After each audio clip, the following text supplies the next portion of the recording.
It's a chilly day outside on Vancouver Island. How's it going? How you living? I don't know what the winter is about this year, but it's ridiculous. We were just in Nanaimo. It's been a crazy day today. It's actually late in the afternoon when Charlene and I finally got out to go for a little bit of a hike and hang out here at this place and film a little bit of stuff for you and share some adventures with you. Charlene was out this morning with our daughter Sierra. Sierra's graduating come June, which is so cool, and they had a bottle drive for the grads today. So Charlene and Sierra and some of Sierra's friends were out doing that. I was at home just doing a whole bunch of stuff around the house. Yeah, it was just kind of not a lazy day, but we just did a lot of jobs and stuff around the house, stuff that's not worth showing on the vlog.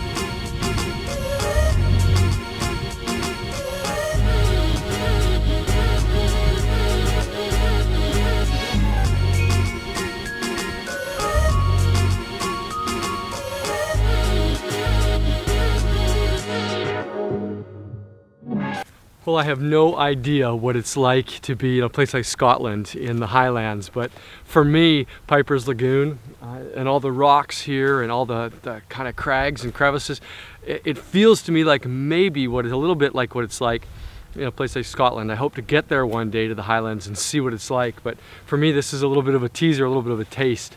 Vancouver Island is filled with so much diversity in terms of the places you can go and the type of, I don't know, terrain that you can experience. And this is a good example of that.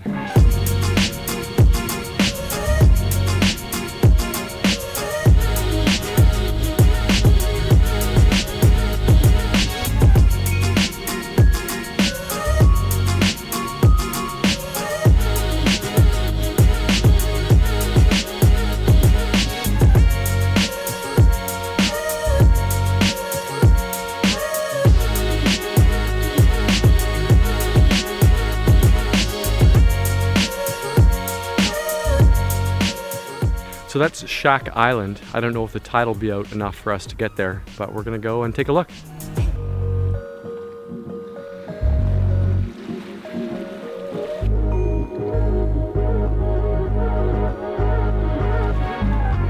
So this is Shack Island. It's the reason we came, Charlene and I, out this way. We were hoping that the tide would be out. If it is, this whole bay area in here is empty and devoid of water. And you can just walk over to what's now an island and check out these shacks, these little houses that are over there. Nobody's in them now, but in the summer they use them, I understand, still for little shacks and people stay in when they're fishing and stuff like that. And so it's really a unique place around Nanaimo on Vancouver Island that we're kind of checking out today. So it's too bad they're not accessible, but they're pretty cool to check out and look at.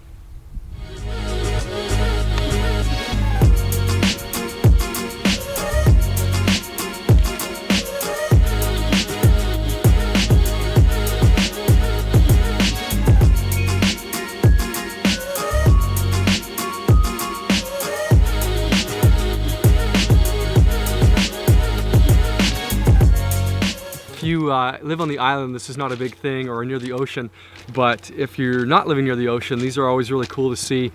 Oyster shells and are just getting smoothed over by the water. Thanks, Charlene found one that's all together. The ivory white of them is so amazing, and they're just sitting in the midst of the rocks. And those who are tourists always love to grab these and check them out. So I thought I'd just show you a couple of these oyster shells. Pretty cool.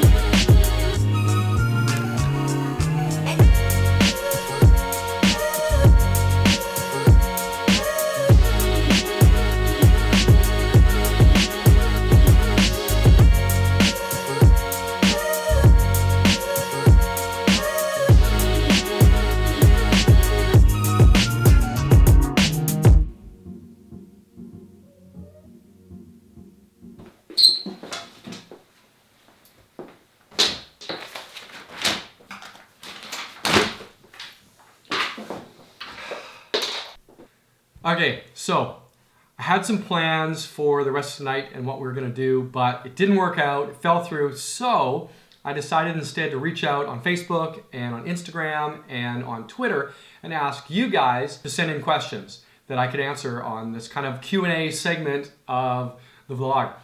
I think this is maybe one of the first times that we've done a Q&A session on the vlog. I think Charlene and I did one Q&A session back when we had our anniversary. You can check that out if you like. It's kind of a relationship one. And I'm not sure I did Q&A any other time on this vlog. So this is the first time for Q&A. Roll the Q&A intro. But there's not one. So we'll just jump right into it. So the first question comes from Twitter. It's from @AdamLegg. Dan, how does your wife, Charlene, how does Charlene feel about this whole YouTube vlogging thing? Hey, it's a great question. Charlene enjoys it. She has this thing she loves to do called geocaching, and if you've been familiar with this vlog at all over the last several months, you know that often we'll go and do some geocaching in the midst of the vlog. I do my thing with vlogging, she does her thing with geocaching, and it just kind of works out.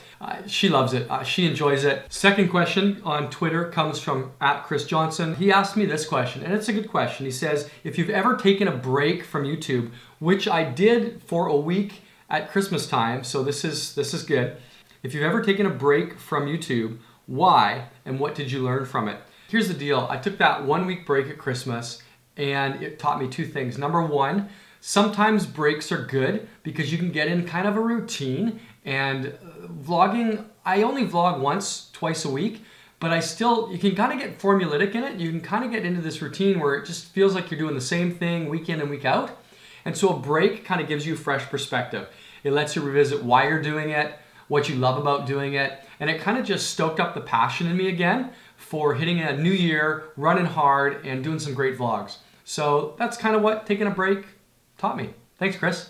Here's the next one. It comes from Facebook, and Jabin asks, and by the way, I'm just gonna put all the links to the vloggers who are amazing, because there's a lot of amazing vloggers and YouTubers asking questions. So I'm just gonna put them in the descriptions below, so just check that out. He asks, who are the top 3 favorite vloggers who inspire you the most? And that's really easy. Casey Neistat, for sure. I think, especially when I started out, I'd actually never seen a vlog before I saw Casey Neistat's vlogs. And his vlogs totally inspired and informed this channel. Absolutely. And anybody who mentions that to me, I take that as a compliment. I think he was at the top of his game when he stepped away from vlogging. And he really inspired me to do vlogs kind of the way I do them. But it also fits my personality. So it's not really that I'm taking his style and putting it on my own. I think I would have come up with something like that given enough time, because I love this style of vlogging. So Casey Neistat's number 1. Number 2 would be Ben Brown, adventure vlogger. The beauty of his vlogs when he's doing, especially his visual vibes vlogs, man, if I can get mine to look like that, I'll be absolutely thrilled. Not to copy him again, just because, I want to copy him, but because he does what I want to do, that kind of Christmas and clarity. So he's my second. My third would be Fun for Louie. I love his live the adventure idea of just traveling and capturing brilliant beauty in the ordinary. For me, I bring a Christian faith to it, and I want to highlight kind of the creation that my God has made, that the Lord has made. I love that. I don't talk about that a lot in my vlogs, but I really believe that I want to show you guys some of what I believe my God has created in this world, and it is absolutely gorgeous. And so live the adventure that Louis does is he's definitely an inspire. The next one, Miles. Hey Miles, how's it going, man? Miles on Facebook asks, have you ever vlogged in a Saturn? I'm assuming, Miles, you're talking about a Saturn car. Miles was a good friend of ours back in Lethbridge when we lived in Alberta, and we had this wild Saturn car that we just basically drove into the ground. We drove it so much. And so no, never vlogged in a Saturn, Miles. But man, back then, if I had been vlogging, Saturn would have been all over it. Thanks, Miles. Hope you're doing well, mate. So good to talk to you. Okay, a couple more. This one is from Facebook again, and Maurits, I hope I'm saying your name right, mate. He asks, what part of making vlogs is the least fun? And he's got a second question, and these kind of, for me, kind of relate. The second one is kind of a techie question. Do you keep all your raw footage from these vlogs? If so, how do you store them? And the reason they relate is because probably my least favorite part is how long it takes to edit them to get them out to you guys. If I somehow could cut down my editing time, I would be doing these every other day. For me, at this point in my experience and based on my skills, it takes me about probably 45 to 50 minutes to edit 1 minute of footage, which may for some of you just blow your mind. What? You spend that much time? These are 8 minutes long. That takes you 6 hours? Well, maybe not quite 6 hours, but definitely like about 5. There's probably a good 8 to 12 hours worth of work that goes into every vlog that you guys see. And so I can't be doing that on a regular basis. I gotta get my time down. As my skill builds, my time will go down. So right now, it's the least favorite part of making the vlogs. However, I think that on the other hand, it's the most creative time, arguably, in making the vlogs. And I love creativity. So I guess I'm kind of mixed on that, man. On one hand, I don't really like the editing because it takes too long. But on the other hand, I totally love the editing because that's the creative process. And how do I keep my stuff? Yeah, I keep all my raw footage. I just have a big, I think it's a 3 or 5 terabyte drive that I put it all onto right now. And then I'll pull it back out when I make like best of videos and stuff like that. I had a best of 2016 so far video, and that was a lot of fun. And that's where I got all the footage for that. Okay, one last question, and then I'm out of here. If you're even still watching this, thank you. That's awesome. Last question, I'm gonna flip back to my friend Chris, who sent me actually more than one on Twitter. He says, what does your ideal future look like as a creator of visual content? Not just for YouTube, but visual content as a whole. And Chris, I guess my answer to that would be this. I have loved and always love the process of creating for 2 reasons. One, I think I'm at my best when I'm creating. It's this sense of brainstorming and originality and seeing what I can come up with. I love that whole creative process. I just love it. It's fantastic. It's kind of how I'm wired. But that relates to the second reason I love the creative process, and that's because as a Christian, I believe that there is a God who exists, the Lord who has created all of us and everything that's around. He is a creator at his core. In fact, the beginning of the Bible, the first few verses say, in the beginning, God created. Part of who the God of the Bible is a creator. And so I reflect my creator when I'm creating. Part of the essence of who God is and what God's about is coming through me as I create. There's a really cool book. It's by this guy, Erwin McManus, and it's called The Artisan Soul, Crafting Your Life into a Work of Art.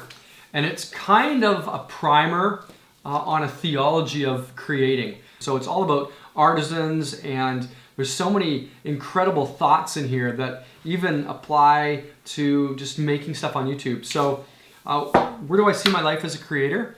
I see my life as a creator because it's part of who I am. It's who I've created to be. I've been created to be creative. So I don't know, man, maybe that's too churchy for you, too Bible for you guys, but that's what I believe. I believe part of the reason we create is because we're wired to create. Hey guys, thanks for hanging out. Thanks for sending me some questions, some great questions to answer with you guys today. Hope it gives you a little bit better sense of who I am. And I'm just pumped that you guys are with me along for this journey on the vlog. So if you haven't already subscribed, do it. Have a great week. Leave a comment below just to interact with me. What would your answers be to some of these questions? I'm thrilled to get to know you as much as I want to have you guys get to know my heart a little bit better. Take it easy. Thanks for hanging around, and we'll see you later this week.